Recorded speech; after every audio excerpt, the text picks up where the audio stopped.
अस्सलाम वालेकुम। अज़्म आलीशान के प्रोग्राम में खुश आमदीद।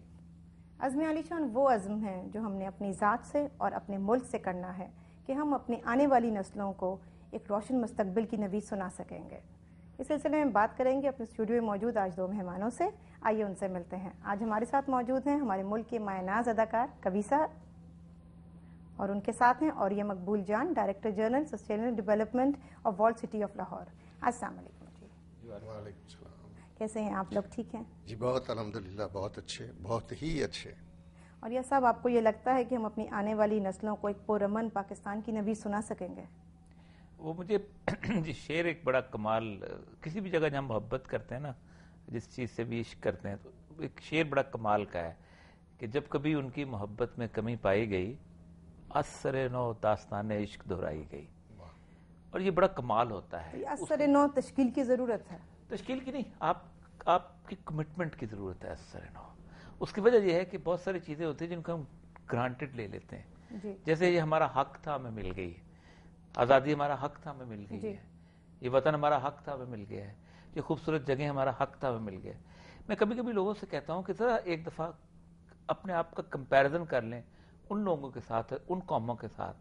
मैं ट्रेवल कर रहा था हिंदुस्तान के अंदर, भारत के अंदर, तो मुझे मेरे जो एक दो दोस्त थे उन्होंने कहा कि हम ऐसा करते हैं कि गाड़ी का जो है ना वो खोल देते हैं, खिड़की खोल देते हैं, तो जहां तुम्हें बदबू आने लगे आंखें बंद कर लो, समझो मुसलमानों का इलाका आ गया।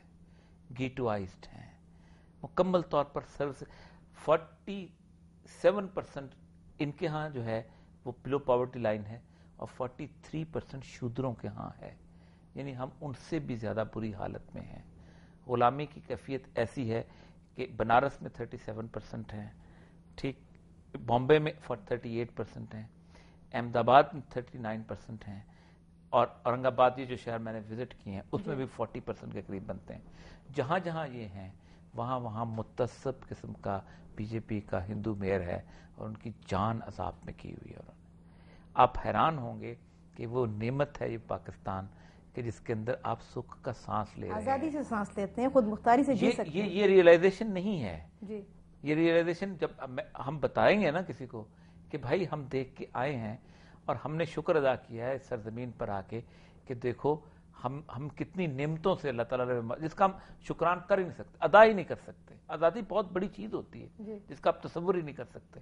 ये जो लोग उठ के खड़े होकर जुलूस निकाल लेते हैं, जलसा कर लेते हैं, कर रहे होते हैं एज ए नेशन, जलसा कर लेते होते हैं, ये जो आप टीवी पे मैं और आप कभी साहब बैठ के बोल रहे हैं, ये किसी और मुल्क में होते कि जहां आज़ाद ना होते तो 10,000 दफ़ा ये सोचते कि कहीं मेरी नौकरी तो नहीं चली जाएगी, कहीं मेरा बॉस तो नाराज नहीं हो जाएगा, कहीं मेरे घर के ऊपर मेरा पानी तो बंद नहीं हो जाएगा, कहीं मुझे और कोई लोग उठा कर नहीं ले जाएंगे। और ये सब इतनी सारी नियमतें होने के बावजूद हम हमेशा कंप्लेन क्यों कर रहे हैं एज ए नेशन? नहीं देखें, उसकी की वजह मैंने आपको बताई कि कंप्लेन इसलिए कर रहे हैं कि हमने रियलाइज नहीं करवाया, ग्रांटेड लिया हुआ हर चीज नहीं कि हमारा कसूर है, मेरी नस्ल का कसूर है कि हमने उनको रियलाइज नहीं किया।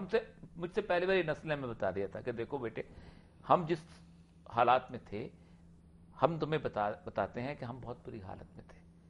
हम वो उस नस्ल में थे कि जहां एक उसके ऊपर हिंदू और मुस्लिम पानी अलग-अलग बिकता था जी। हम उस नस्ल में थे कि जिस नस्ल के अंदर अगर मुसलमान किसी जगह कमजोर होते थे तो उनके ऊपर पूरा का पूरा इलाका जो था हवा बोल दिया करता हावी हो जाता था। मतलब मुसलमान तो थे ही बहुत कम ना।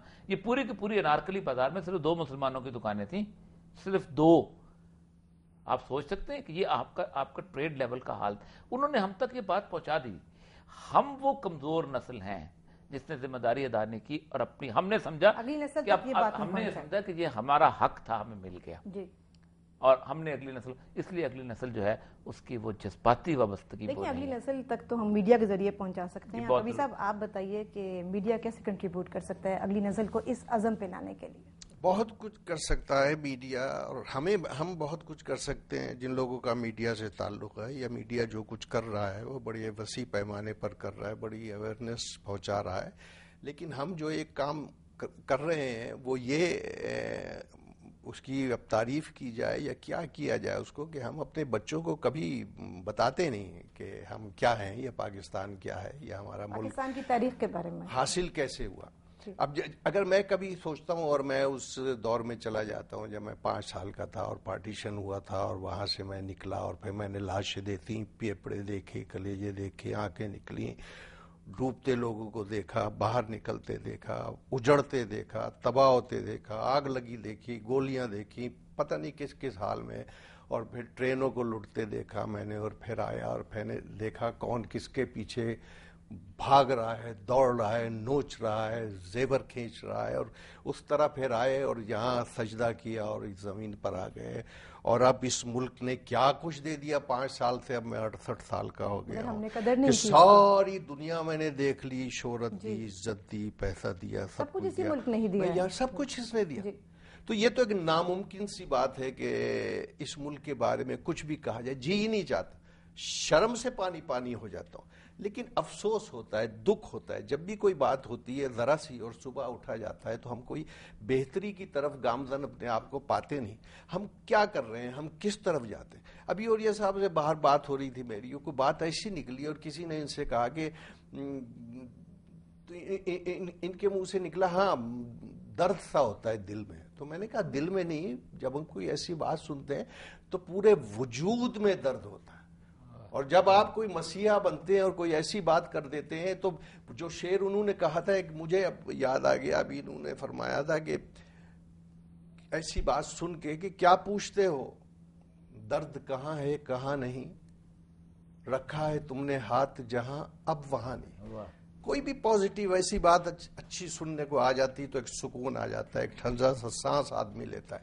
تو یہ بات بہت غلط ہے. تو پازیٹیو باتیں تو میڈیا کم کر رہا ہے بہت، اور اس کے ایک بہت سی وجوہات بھی ہیں. دیکھیے بہت سے لوگ، ہماری جو بچپن کی ٹریننگ ہے، میں ایک صاحب کی کتاب پڑھ رہا تھا کہ انہوں نے لکھا اپنے دیباچے میں کہ میرے جو آباء و اجداد تھے سب کہتے ہیں کہ جی بہت غضب کے تھے اور یہ تھے، میں ان کو کیسے معاف کر دوں، کیونکہ جب میں شعور میں آیا تو جھوٹ بولا جا رہا تھا اور مجھ سے بلوایا جا رہا تھا اور غیبت کی جا رہی تھی اور ایک دوسرے کے فساد پیدا کیا جا رہا تھا اور کسی کو نیچا سمجھا جا رہا تھا، کسی کو جس کو جو مقام دینا ہے اس کو وہ نہیں دیا جا رہا.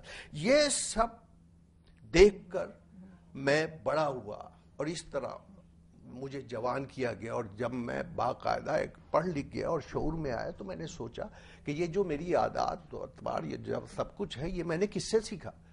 اپنے بزرگوں سے. تو میرے بزرگوں نے اتنا غلط کیوں مجھے پروان چڑھایا؟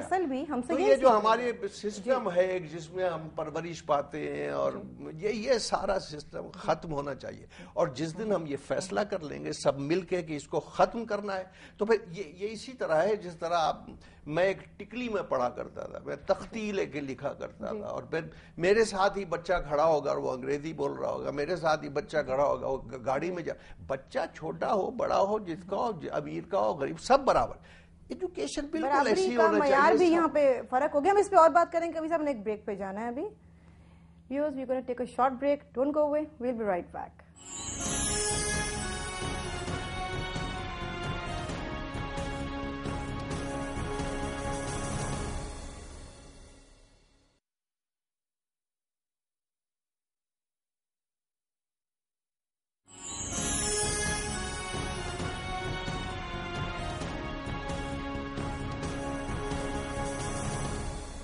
ہمارے ساتھ رہنے کا بہت شکریہ. آپ دیکھ رہے ہیں عزم عالی شان. عزم عالی شان کے سلسلے میں پچھلے دنوں لبرٹی چوک لاہور کے اندر ایک اسٹریٹ ایکٹیویٹی کی گئی جس میں کہ لوگوں نے بہت بڑی تعداد میں دیے جلا کے اپنے ملک سے یکجہتی، محبت اور اخوت کا مظاہرہ کیا. اس کے علاوہ ایک نیشنل سانگ کمپٹیشن بھی کیا جا رہا ہے جس کے لیے ہم انٹریز لے رہے ہیں. ایک بائک ریلی بھی منعقد کی جا رہی ہے لاہور میں 19، 20 اور 21 مارچ کو. ان تمام ایکٹیویٹیز کی تفصیلات آپ کو ہماری ویب سائٹ سے مل سکتی ہیں. ہماری ویب سائٹ کا ایڈریس اس وقت آپ کی اسکرین پہ چل رہا ہے. جی، اور یہ صاحب I'll come to you and I'm going to ask you، جو بات کبھی صاحب کر رہے تھے کہ ہمارے ہاں امیر